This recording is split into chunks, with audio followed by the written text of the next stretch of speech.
Ok. Perchés à plus de 20 mètres de haut, ces grimpeurs professionnels sont en mission exceptionnelle. Suivons les équipes LPO pour en savoir plus.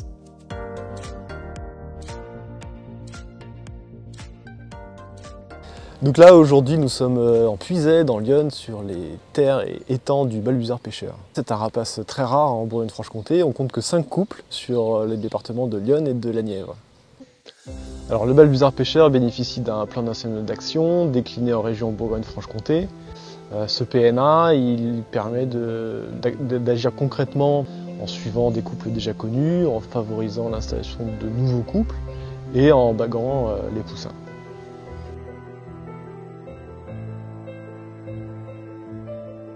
Une séance de bagage, elle est réalisée à l'aide de grimpeurs.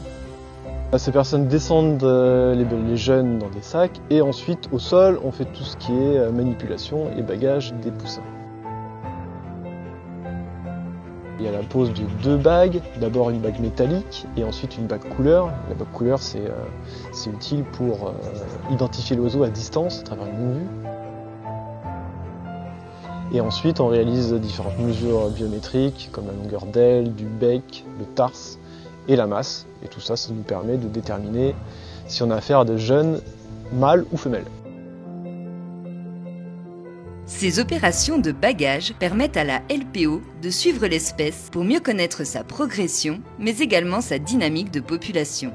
Ce suivi, mené depuis plusieurs années, a par exemple permis d'identifier qu'une femelle née dans l'Yonne en 2019 s'est reproduite pour la première fois dans la Nièvre en 2022.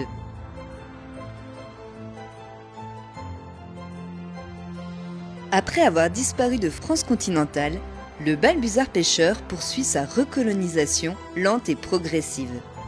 L'espèce est en effet très sensible au dérangement et soumise à de nombreuses menaces. Grâce à la déclinaison du plan national d'action, la LPO et ses partenaires agissent ensemble pour favoriser le retour du balbuzard pêcheur en Bourgogne-Franche-Comté.